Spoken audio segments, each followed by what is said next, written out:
Welcome everybody. Thanks so much for taking your time to join our webinar on pest control. Bit of a new one for us. It's metroSTOR, so delighted that Helen and Joe have agreed to join and share their experience from Sheffield. We will be sharing slides later and a summary, and in the usual way, if you would feel free to put comments in the chat, any questions, any observations, what your weather's like, anything else that you think is relevant or of interest, and there'll be a Q&A session towards the end. So as you'll know, I either don't like or are not very good at long introductions, so I'll hand over to Helen. Okay, morning everybody. So my name's Helen Scott. I'm a service manager for Sheffield City Council within the housing department. So my team is a centralised team that predominantly deals with waste management, open space management, communal block cleaning, and obviously pest controls fits in with that. And we have 6 neighbourhood teams across the city, and my team offers support to those teams. So I'll just let Jo introduce herself and then we'll crack on. My name's Jo Briggs. I'm service manager for housing and neighbourhood service. My area is called Central Area, responsible for around 6,700 properties. And 17 out of 23 tower blocks in Sheffield are based in my area. We've got lots and lots of city centre, communal, quite high density living, and lots of student accommodation and everything else that kind of feeds in beautifully towards where we have issues with rats, including lots and lots of takeaways. Okay, so I'll just share my screen. Okay, so in terms of identifying issues then around problems with vermin on our estates, what we'll do in the first instance is we will look at where we have hotspot areas. So that's where we've seen an increase in sightings by not only customers, but staff that work out on those estates on a daily basis. But also sort of prior to that, where we're kind of seeing evidence of rats. So that could be droppings in bin rooms or shredded bin bags in and around bin rooms, shrub beds that look like potential nesting areas, and we also see a lot of what we call rat runs, so kind of running alongside of tower blocks and masonette blocks. It's quite evident where rats are kind of continuously running up and down during the day. So we'll pinpoint where we're getting that information to suggest that we've got a problem. We'll also look at where we've seen an increase in baiting costs in any given area of the city, but also where those baiting costs are ongoing. So we've maybe been putting bait down now for a number of weeks, a number of months, and actually there's not been a resolution or we're not seeing a change. So those kind of areas will we'll ensure that we pick up on those and address those quickly. We'll look at where we've got waste and collection issues. So in Sheffield, Veolia collect the waste for us, and their contract is very rigid in terms of vermin. So where their operatives identify rats within a bin room, they will not enter that bin room and collect that take that bin out for collection.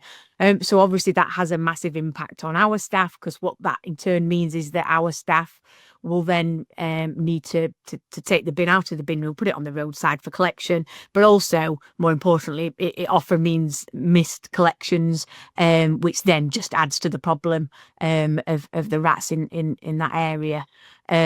So yeah, we focus and try and work very closely with our partners in Veolia and waste management as to where they've identified problems. We will utilise reports from Environmental Protection Services, who again we work closely with. So where they have maybe pinpointed areas that aren't having a massive impact on our tenants or residents at the moment, but whereby, you know, if we don't address the issues that, you know, in turn it may have issues for our customers. So we will work closely with them, and any information they've got to hand that they can share with us, they will do. So we'll monitor complaints regularly. So where we've got complaints from customers, staff, maybe local councillors, other partners and stakeholders in the area. So it could be local businesses, schools, and so on. So we'll compile that information and kind of identify a kind of common theme in terms of where the problem is.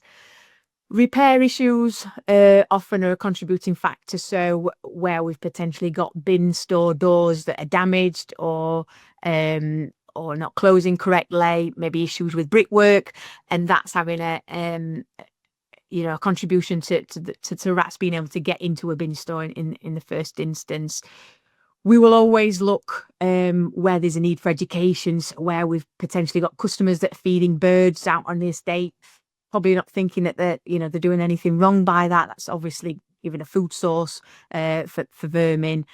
So where necessary, we'll carry out door knocking exercises and letter drops, just to kind of inform customers that there's a potential issue, and actually, you know, continuing with that behaviour will have an impact. Also around waste disposal. So we have a big problem where if we have customers who are incorrectly disposing of their waste, again, not always intentionally realising that they're doing anything wrong, but they may, you know, leave a black bag out on a communal walkway or a stairwell. But where we've got big problems with rats, obviously that's a food source there, and it's just adding to the problem. We'll also look at whether sort of surrounding vegetation is an issue around blocks. Are we creating nesting areas, or, you know, those shrub beds, for example, meaning that rubbish is sort of accumulating within there, that again is creating a food source. So we will look at all those issues when approaching any kind of vermin issue. But I think what we found in recent years is that we can't treat the rats in isolation. We need to look at all the contributing factors as to why the problem is as it is. And what often happens is that we determine that different estates need a different strategy. So in some of the inner city areas where we've got busy high streets that's got lots of retail sort of properties, but also like food outlets as well, you know, we need a slightly different strategy to maybe some of the more suburban areas are kind of on the edge of the city centre. What's clear for us, though, is that it needs to be a multi-agency approach. So where we've identified a problem, in the first instance, we will make contact with all partners who we feel need to be involved. So we'll have the local tenants and residents associations on board, other community groups, but also internal partners such as waste management, environmental protection, and any external groups or other stakeholders, local businesses that need to be involved. And then what we will do is we'll develop an action plan and set up task groups. And really that's just to ensure that everybody is clear on what their roles and responsibilities are. We can set some timescales. We can ensure that we evaluate how, you know, the progress and how well we're doing, whether we need to revisit and do anything differently. So we found that's really important when we're sort of tackling some of the more serious issues of vermin. So we're very much driven by the data, the information that we've got to hand, but also if we can gain any further information that will help inform decisions in terms of moving forward, then we will do that. An example of that maybe is we'll carry out drainage surveys to see if there's anything further we can kind of determine from it. Is that a problem that's contributing to the issue that we've got? So we very much look at the information to hand. Post-COVID, so some of you on the call may be able to relate to this, but we saw a dramatic increase in rats sort of throughout COVID and thereafter. Certainly the city centre locations were impacted the most. And maybe in the past we saw it as a housing issue, but I think now there's a recognition that it needs to involve, other stakeholders, other partners, and that it's not something that we can tackle on our own. And as I've said previously, baiting wasn't enough. We needed to have a different approach. So yes, in terms of what we will look at the waste facilities that are on our estates. We have still have a number of 20 tower blocks and a large number of masonette blocks across the city that still have chute systems. Certainly in the tower blocks, those chute systems are no longer fit for purpose. They were built in the 60s. They regularly get blocked. And because of that, then that has an impact in terms of customers leaving waste where it shouldn't be left, which in turn has an impact in terms of rat problems. And yes, as mentioned, repair issues. We've had a lot of focus on where we can address sort of bin room doors and how any damage to those areas that we need to look at. Vegetation in and around the drainage all contribute to some of the problems that we see. So in terms of tackling the problem, there's a number of areas that we need to look at. I'll hand over to Joe on this slide. This is the Lansdowne Estate. Joe will be able to talk you through, but this is a project that we've had ongoing for a couple of years now, where sort of after COVID we saw a huge increase in rats on this particular estate. And Joe will talk you through sort of specifically what we did to address it in this particular area. Thanks, Helen. So Lansdowne Estate, it's a really quite a large sprawling inner city estate. There are 3 tower blocks and 340 properties across 6 masonette blocks in this area. We started getting reports of vermin infestations around 2021. There were really visible kind of presence on site. We started off by, if you want to go next slide, Helen, we started off by having meetings with tenants groups on there. We involved local councillors. We found that we were paying a lot of money for baiting, a significant amount of money for baiting, and it just wasn't working. We felt that baiting alone wasn't enough, that we needed to coordinate it with repairs, with drainage surveys, with waste disposal, education and enforcement. We established an action group because what we found was, and what worked really well for us, we had to get the councillors on board because some of the stuff that we were addressing were quite sensitive. We've got a number of vulnerable tenants. Lansdowne is classed as an area of deprivation. So a really kind of diverse area. So we involved councillors right from the start because we were aware that we were taking a different approach to it, and we may need some support for some of the more sensitive issues that we were picking up. We rag rated the issues in terms of priorities and allocated responsibilities to specific people. We're a big old organisation in Sheffield. I'm sure some of you are the same.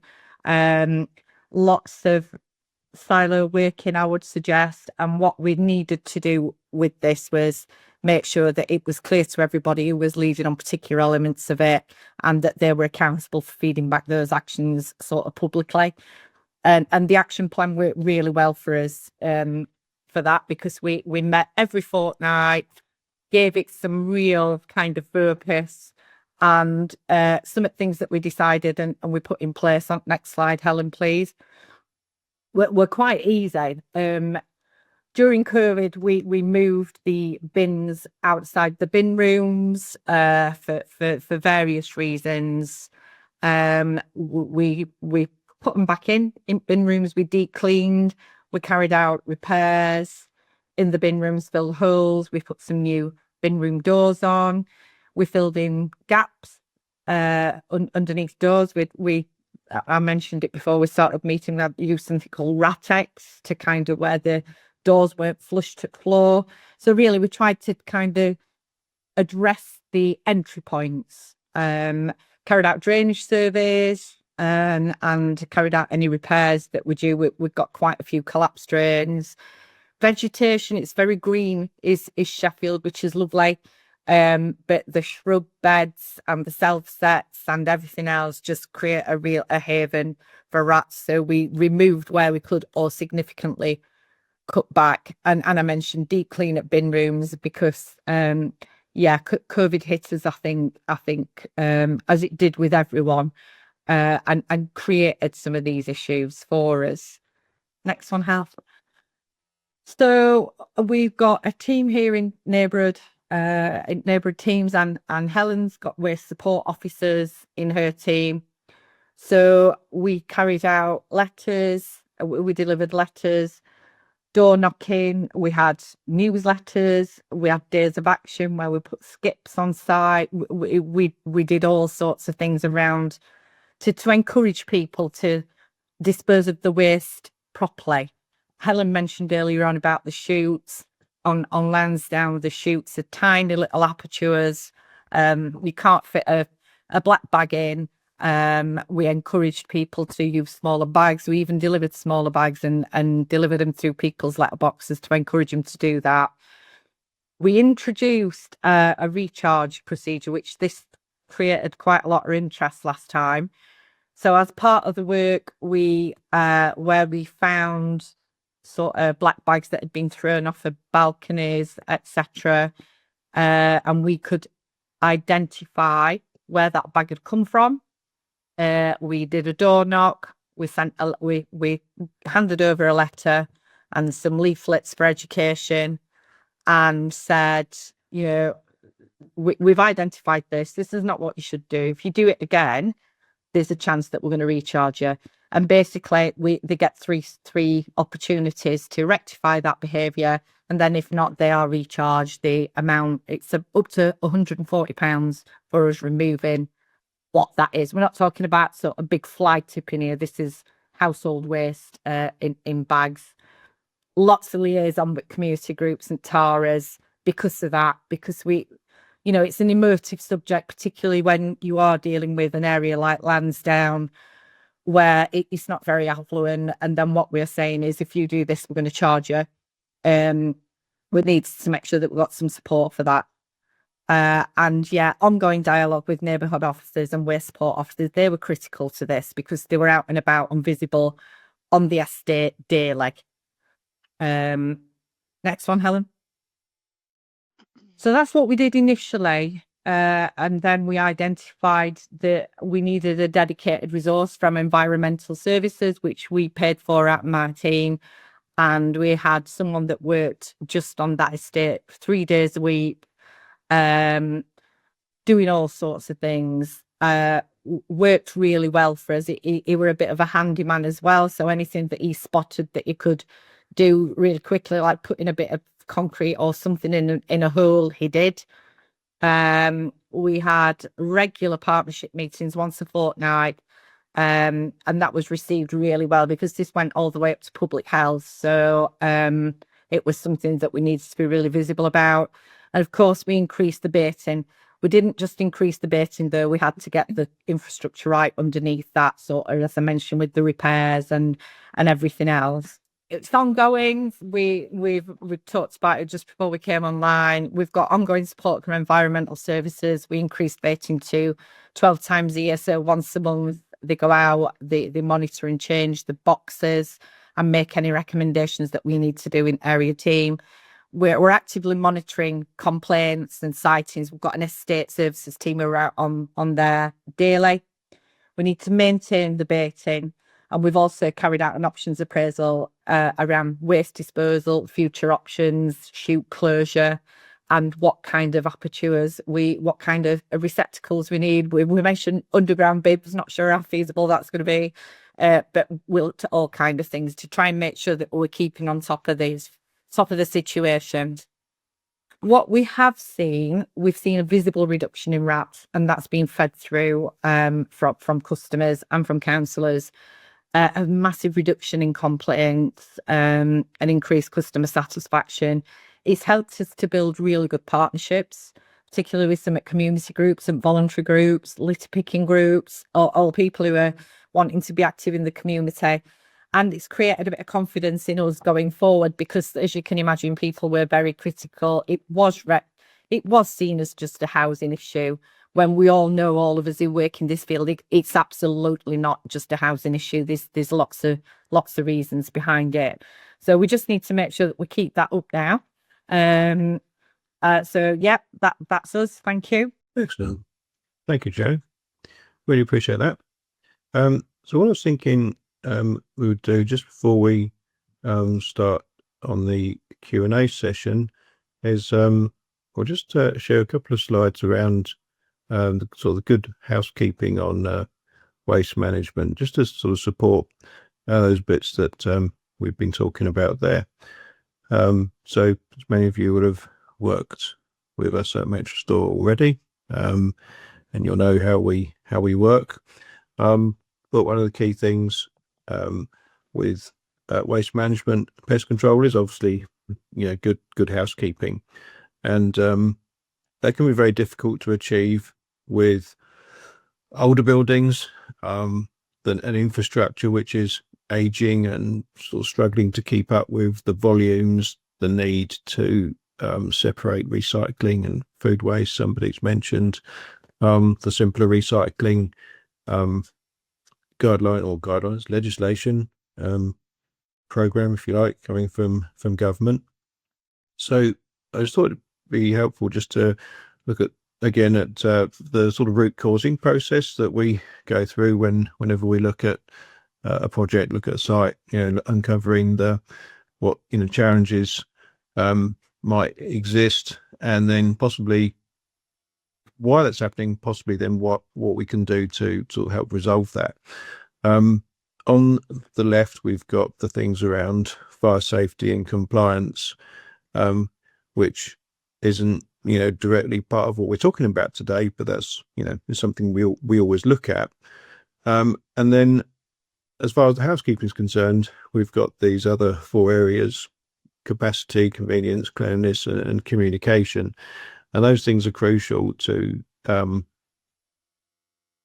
stopping that build up of waste on the floor, or waste falling on the floor, dealing with the food source. But all those other things all have an effect. If people aren't recycling enough, then the refuse is probably going to start overflowing, for example. If it's not looking tidy, you'll get more fly tipping. So it's important, if you look at each area. Have we got enough bins? Have we got enough bins for our own residents? That is, if there are people coming in and using them from neighbouring properties, then we need to find a way of, do we need to find a way of controlling that? Are they easy for people to use? Or you probably can't see this tiny photo here, but people were actually having to walk up a flight of steps to get to the deposit point. So what happens? The bags get left on the floor at the bottom of the steps. A huge amount of work goes into managing bin store areas to keep them tidy. But often there's design elements, or the way things are planned or set out or laid out, which actually affect that and either make your life easier or very difficult, depending on how successfully we do that. And of course, the communication, the way we communicate, how we communicate. Again, someone's got a point in the chat about different languages, for example. So they're the sort of root causes, if you like, often of the poor housekeeping. And once we've identified what the problem is, then we can start to apply solutions to that. There are methods of calculating volume. It's in the British Standard. It's 20 years old now. Working with your local authority, you can often they'll often have updated view on that. We need more space for cardboard because there's so much more cardboard being produced now. So we are working with them to make sure you've got the right bins for the number of properties, but also the size of properties, number of bedrooms, number of people living there, and the amount of waste being produced. convenience really is critical, and especially as a lot of councils are issuing or will be issuing more bins, food waste and that sort of thing, having it laid out so it's easy to use, removing those obstacles, need for people to lift lids, open doors, make it as easy as possible, design it so that material doesn't fall on the floor, so that you don't get contamination of bins, you don't get overflowing bins, and be really clear about what we want people to do. Just a few thoughts there, which happy to share this with you, and maybe will help you in your work going forward. We've probably got a few questions here, but feel free to pop your hand up and come in with any questions and observations. We'll start with questions on the chat. Ross asking why we think that there was an increase in rats during COVID. What's your view on that, Helen, Joe? Yeah, I think generally in terms of wildlife overall, it's certainly in Sheffield we saw badgers in the Sheffield train station. We saw small deer in the city centre. I think because people weren't moving around as much, certainly in the very early days of lockdown, there was we just saw a difference in terms of and certainly with rats. They were more visible. Now maybe they'd always been there. We'd not noticed them as much because they were sort of hiding away because there was more people about. But we certainly saw the visibility was much higher sort of during and after COVID. But also, in addition to that, what we did, which will have had an impact, was because the chute systems in the 20 tower blocks across the city, the hopper heads are in each individual property. So because of social distancing, the teams that would go in to unblock chutes weren't able to do so for a certain period of time, certainly in the first lockdown. So what we asked customers to do was to refrain from using the chutes, because obviously if they did become blocked, it was very difficult for us to unblock them, not being able to go into people's properties. And so we put skips outside tower blocks for people to dispose of their waste. Now, obviously, those skips were open. So in terms of food source for rats, that certainly didn't help. So that was one reason why we saw an increase. I don't know whether you want to add anything to that, Joe. Yeah, we've got a massively reduced workforce as well. We've got people who were classed as clinically extremely vulnerable, who were unable to come into the workplace. So even though estate services was classed as a critical service, we were running on about 30% of our workforce normally. So and same for environmental services. So whereby we would respond really quickly, I think, to things where there's waste and stuff lying around, we were unable to do that. So I think that kind of exacerbated it as well. Yeah, I remember a situation in Manchester city centre where I think it was because all the restaurants had closed, and it highlights actually the whole food source thing. That the rats were having to travel, they were having to move towards a new food source, and of course they are hugely resourceful and adaptable creatures, and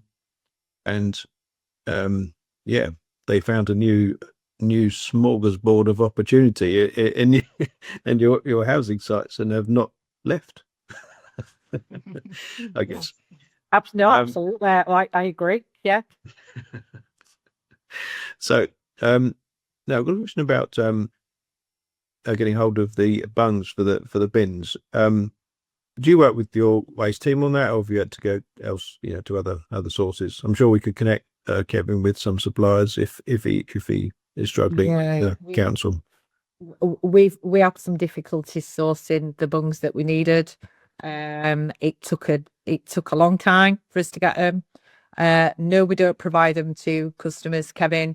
We sourced ours through environmental services because we needed some mesh ones that weren't readily available. So yes, we got them eventually, but it wasn't easy. Yeah, that's interesting. Using a mesh one. Yeah, haven't come across that. And now Kevin's got a point about encouraging customers to dispose of material correctly, and I guess we've all had to work on this from time to time. I think would you agree that it's partly this is partly the infrastructure you provide, and it certainly helps if you can work with the city, their recycling officers, and leaflet drops, and providing recycling bags to go in the flats and things like that. But yeah, it remains a challenge, doesn't it? You've got to make it as easy as possible for them to do the right thing, and a small number probably won't. Your points around enforcement, I thought, were helpful. Have you applied that in terms of actually disposing of waste correctly? Have you actually sort of used enforcement on that? Yeah. Tell us a bit more about that. We developed a process for Lansdowne, which has now been rolled out citywide, and it's been fairly successful in so much as, again, it's reduced massively. Doesn't generate a lot of income. We have been writing some of it off, but for us, it was more about that message, saying there will be a consequence to people who are disposing of waste irresponsibly. There's a difference between, we always have this, don't we? We're a social landlord, the people that can't or the people that won't. And this we're really targeted at the people that won't or choose not to, take any responsibility. So yes, we have had quite a few recharges, and so as other areas in city. And as I said, it's not massive, but it's more about sending that message out there. And we recognise as well that sometimes our working practices don't always help. So, we have targets to remove communal waste for fire safety purposes within a given time frame. So because of that, customers see that if a black bag is placed, on a stairwell or a communal landing, that it's taken away very quickly. So sometimes the customers aren't intentionally, thinking, I'm just going to put this waste here because I can't be bothered to put it down the chute or go to the bin room. They generally think, well, actually, Mr. Smith next door did it and his bag got taken away. So it's about kind of re-educating customers that actually that's not the correct way. And yes, we will remove it, but what we want you to do in the first instance is to ensure that it's in the correct, in the correct bin. So we try and sort of do a bit of work around sort of what are the responsibilities for customers. When customers sign up for a property, there is a booklet in there that talks about correct disposal of waste. But obviously, when you're signing for a property, there's other things such as rent and potentially housing benefit claims and so on that maybe take precedent in that discussion. So sometimes the waste bit gets left. So we do encourage the neighbourhood officers when they go out and do kind of their annual visits or when they're talking to customers to just reiterate that message. And the waste support officers in my team, as Joe says, does a lot of work kind of in hotspot areas. So where we're seeing there's a problem with incorrect disposal of waste, then we'll do some door knocking. We might sort of hang around at the bottom of the in the communal area and have discussions with customers when they're coming in and out of the block and that kind of thing, and drop off information leaflets. So we do recognise that sometimes we can contribute to the problem because we're taking it away too quickly, and that just that sometimes means that customers think that it's okay to leave waste where they have been. That sounds a great approach. As Kim's made a point there about the food source, and how's it been going in Sheffield so far with simpler recycling? Have they rolled out separate food waste collection to your buildings yet?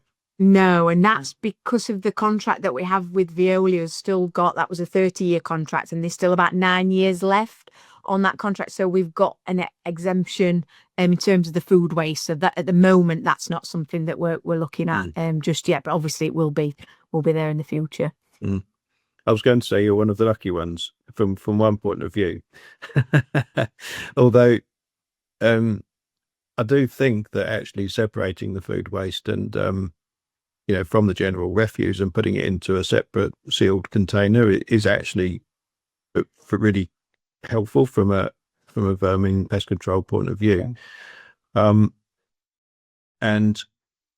I have I've noticed that a lot of councils they're not just putting, and for that reason, I guess, they're not just putting out plastic wheelie bins for food on their own. They're actually putting them in a metal enclosure so that they are protected from rats, because the rats will definitely chew through a plastic bin if that's where their food source has gone. If there's not an easier an easier food source somewhere else, they will go straight into those bins. Metal enclosures for food waste bins is definitely recommended, I think. Communications, multilingual, multicultural areas and that sort of thing. Is that something that you've had to work with in Sheffield? Yeah, we all the literature that was sent was translated into, because we've got information on system about what languages spoken in particular areas, the most common ones, and we made sure that the letters were translated. We also we use lots of pictorial and same on signage, because we find that works quite well. So we did, to answer that question, we made sure that it was translated. No, that's good, Joe. And I always think that consistent icons, symbols and colours which are the same wherever you go, if possible, in the city, and ideally even the recycling bags that the council will hand out to residents. Again, they've got the same colours, for paper and card, same colours for other packaging, and it just helps coordinate, because some areas would have 20 or 30 languages probably being spoken, and you could never actually replicate them all in sort of text form, could you? No. A great point, I thought, from Kevin on making sure that drain surveys include for rodent ingress. Is that something which happens as a matter of course, or is it something that you've had to add to sort of make sure that it happens, as it were? No, the drainage surveys that were carried out, they were looking for, so it were anything that had got broken drains, sort of holes, anything that would be an access point for rats. So it's picked up as part of the survey. I don't know actually whether we specified because for that, or whether it was just picked up as a matter of course. I'm not sure, to be honest. What's coming there, Kevin? Hi, yeah, thank you. We started off on a journey probably about 6 to 9 months ago to look at the drains, especially with repeat properties. And we found that when we've got a few drain companies that do our surveys, but some of them were just checking the main pipes. They wasn't actually doing the uncapped pipes, the wastewater pipes and everything else. And that's the majority of how rats get into the buildings and into the cavity walls. So we had a report done by a pest control company. Won't mention their name, so I don't want to advertise them, but they do. They really go into every single detail. And there's been sites where we've been 30, 40 times over a year or so. We've gone down to the actual drains. We've had a drain survey done, no faults found. Then we get the actual pest control in mind with it, and they've come up with all kinds of things. We've shut them down and the problem stopped. So it's just about the actual extent of the drain surveys, whether they got pest control in mind and not just a break in the main pipe. So I just thought I'd add that. I think that's a really good point, actually, because I would think, Kevin, that we've not done that. I'm not 100%, but I would think that we've commissioned Metro Rod or whoever it is over through Sawari Pass. They've just done the bog standard. Yeah. So that's really good to know. It's the uncapped pipes and things like that, especially with a varied age of housing stock. Even some of the new ones, all of a sudden they got a wastewater pipe that nobody knew about, and you're thinking, why have they put that there? But it's giving rats access. If you want afterwards, I'll show you an example of one of our detailed pest control drain surveys, and you can see it. It's a massive difference between that and a normal one. I'm not being a salesman for our pest control company, but we've had a lot of success with it. And it's not so much about, we want the customers to live rodent free. But when it keeps building up over time after time because something's been missed, when you put bait down, you're just controlling the numbers. You're not stopping the problem. And Ombudsman is really looking out for that at the moment to actually do a first time fix and to stop historical problems. So I'll, if you contact me afterwards, I'll show you one of our drain surveys and you can have a look at the level of detail between that and a normal bog standard one. Great, yeah, thank you. Thank you, Kevin. Great takeaway for everyone. Appreciate that. So, thoughts, Helen, around reducing sort of people coming in and making unauthorized dumping of waste. What's your plan around that? Yeah, that is a big problem for us in certain areas. I mean, as Joe says, inner city areas within Sheffield is a big student population. So again, it's not always an intentional. There's communal bins there outside some flats. Our bins are full. We'll just take our rubbish there. So that can be an issue. I suppose we do have instances where possibly people have driven in with like a larger truck full of waste. Sometimes in our kind of external bin locations, we'll see large, what I would say is fly tips, where we've got mattresses and maybe wardrobes, that kind of thing. And on those, we'll work quite closely with environmental services in terms of any potential criminal prosecution that may occur if there's any evidence. We have in the past used CCTV, haven't we, Joe, in areas where we've identified it is a hotspot for fly tipping, where if we can utilise any information from there as evidence. But yes, we certainly we do have a problem in certain areas of people kind of coming into that location to dispose of their rubbish. And as I say, sometimes it's because they see a bin and don't necessarily think that they're doing anything wrong by just placing that rubbish next to that bin. But that, in terms of a capacity issue for the blocks of flats that we have, that sometimes we don't have enough capacity in the first instance for the residents that live there. Never mind if we've got anybody from neighbouring estates using those bins as well. So it is a problem, and I don't think we've got a solution to it. We just try where possible to kind of approach each instance separately, really. And I think, Helen, I don't know if you know this, but I've only just had an update earlier on this week. We're actually funding 2 MOCAMs in my area for the hotspots where we get people dumping rubbish, and we're talking about contractors who are driving in, backing up with a truck and dumping stuff.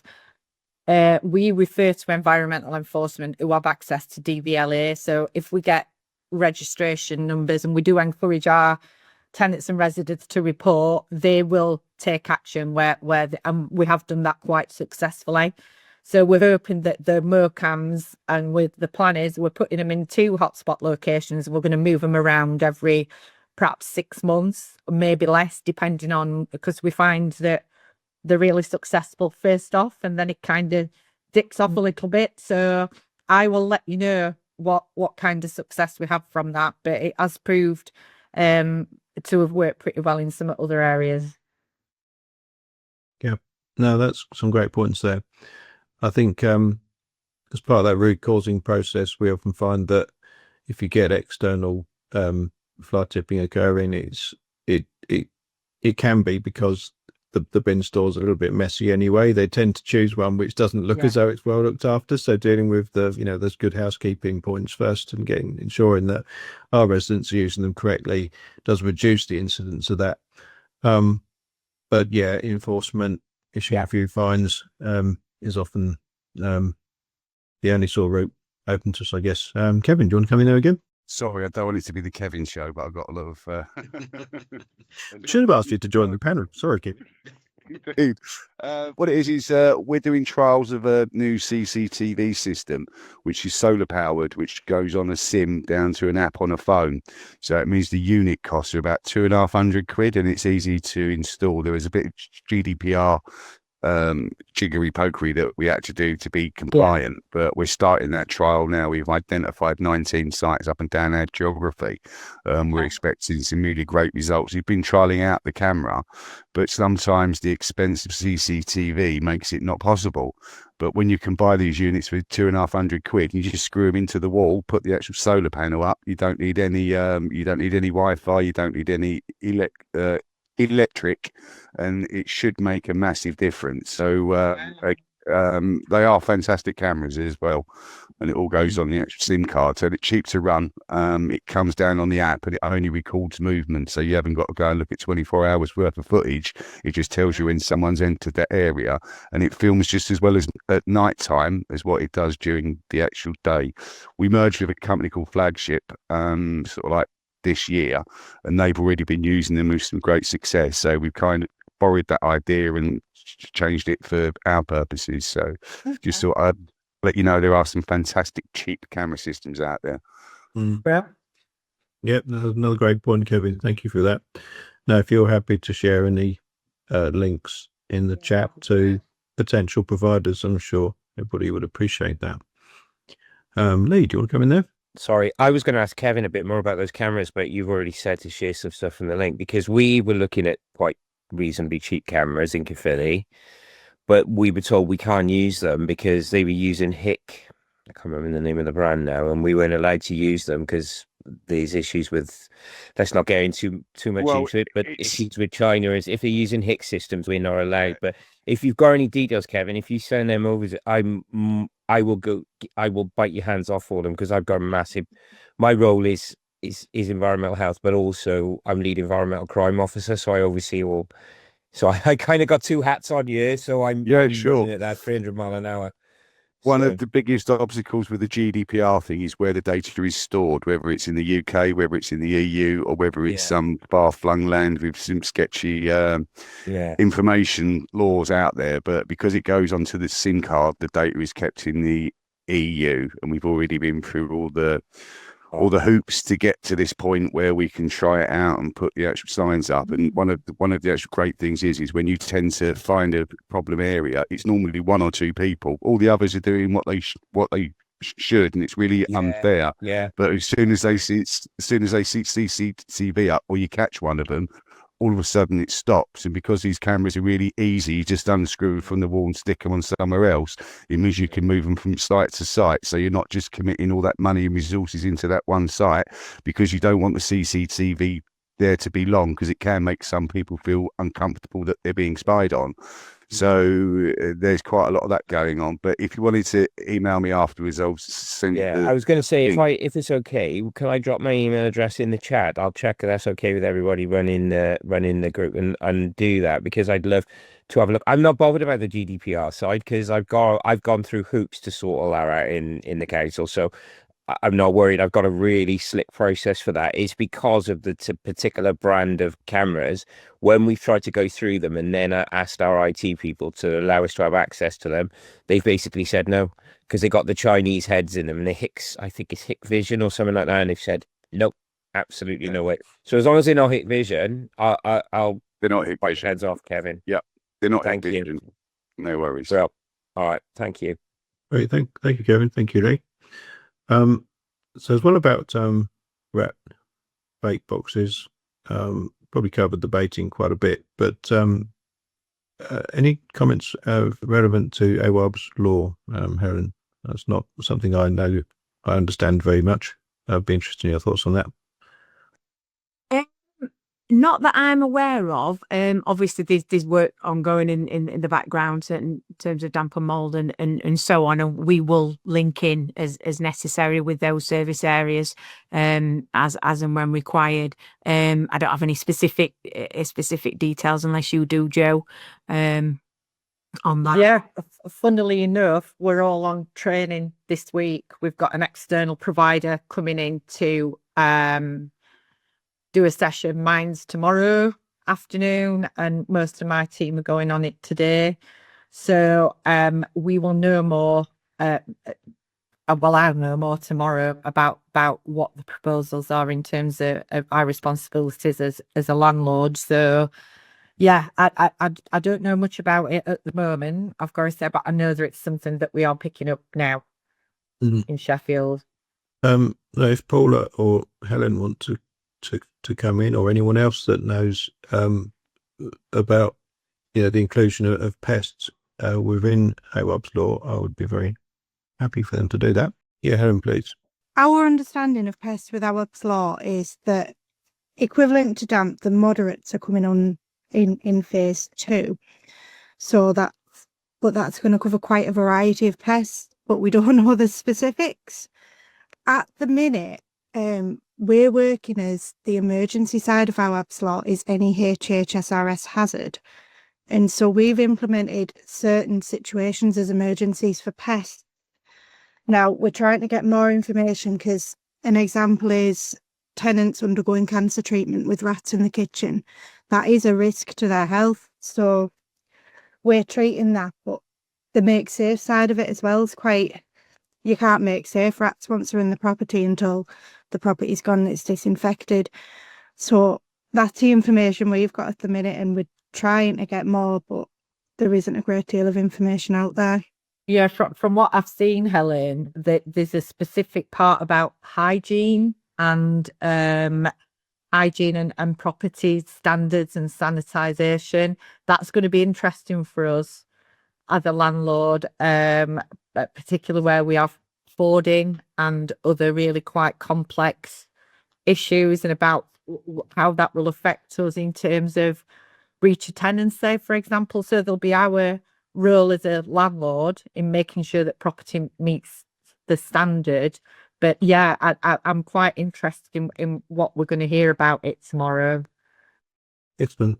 Thank you for raising that. It's important. Ellie's asking if you your contractors actually go into the tenants' properties, deal with pests. Is that something they do? Yeah, environmental. We put orders on for environmental services to go and carry out any rat proofing or treatments required in tenanted properties and in communal blocks. Excellent, thank you. A question from Tanya: can rats get in and out of open top plastic or steel 1100 litre bins if the drainage holes are closed? My experience, often if they can climb a fence or climb a tree, a bush or something, they can gain entry, can't they? What's your experience on that, Joe? Yes, we have had instances where we've had rats in bins, but the steel ones that we've got, not many, Helen. Now, we've not had any reports of that, particularly where we've put the bungs on and they've got lids on. So I would say the plastic ones are more prone to it. I don't know whether it's because they can get a grip on. I don't know. Is the answer. One thing I'd say is never underestimate the abilities of a rat to get something. Yeah, absolutely. No, that's good. Lee, do you want to come in there? Yeah, I can speak to that because I went out, I think I can't remember years ago, about 3 or 4 years ago, with a pest control officer who has since retired, and we were stood in a back garden literally witnessing rats climbing up a smooth external wall on a property, going up like that, going up over the roof. And he said he'd been a pest control officer for well over 25, 30 years before he retired, and that was the first time he experienced it. So, and I knew in theory it could happen, and I'd never seen it. And he said, you might never see that again. He said, but it just proves the point of everything that we're taught about rats, that they will literally climb anything to get in anyway. So I would never underestimate them, and never, ever, ever. If they think they can get in there, they probably can, and they'll find a way. And I've seen them jump in. I've seen them doing all sorts on like CCTV footage and stuff. So yeah, just never underestimate the little blighters. Yes, agreed. Right, if you want some Duncan, which I'll do my best to convey. Does pest control is your responsibility in general needs properties as well as, or individual properties, I guess that is, as well as communal blocks? Yes and no. It depends. If it's in a block where, so on Lansdowne we had it because the block was affected, we actually went in and tracked individual properties. Where it's someone, an individual property just rings up and reports it, they would be expected to pay for that themselves. It won't be. So we environmental services or what would do it, but it's charge service. Or just like yeah, just off the back of that, we've got an approach where if there's an entry point that's identified as part of a repair prior to the report of pests, then that would be our responsibility because we haven't acted quick enough to close down that entry point. But yeah, no, thank you. Just wondering, we go through it at the moment. We quite often with our direct labour organisation and our asset management team, it's quite often, and the customer involved, getting those teams together and understanding whose responsibility is to take ownership of it sometimes becomes quite a task. We do have that. If it makes you feel any better, yes, we have that on a regular basis. Yeah, we'll do. The general stance is if it's an individual property that it's charged service, but particularly on Lansdowne, because we knew that there were lots of issues around there with infrastructure, we didn't charge people for that. And just in addition to that, where we have individual houses, if those tenants are on qualifying benefits, then environmental services do offer a free treatment for rats specifically. Not all pests, but rats. Yeah, excellent, and thanks for coming there, Duncan.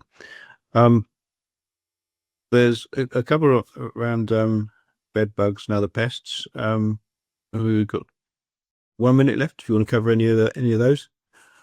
Again, we've seen a massive increase in fleas, bed bugs, cockroaches, lots of other things. As it stands, the responsibility is sitting with us at the moment. We've had a few instances, mainly in tower blocks, where it starts off in a particular property and then spreads to others. What we've found is we've had a particular issue in Stannington with a property that was a hoarded property, and because of equalities implications, we didn't charge him, even though 48 properties were affected in block because the infestation got so bad. So as it stands, it's us. We pick up and deal with and pay for that. Okay, thank you. Now that's really informative and helpful. Well, I think we're pretty much on time. I'm sure everybody will join in thanking Helen and Joe for everything they've shared today, and really appreciate everyone attending and the questions, contacts, ideas and things shared on that chat there. Really appreciate that, everybody. As I said, we will send out a summary and a recording, various bits and pieces over the next few days, so look out for that, and let us know what you'd like to see on the next webinar. Always looking for new subjects and speakers, of course. Kevin, panelists, thank you very much, everybody. Have a fantastic day. Thank you. Bye, everybody. Bye.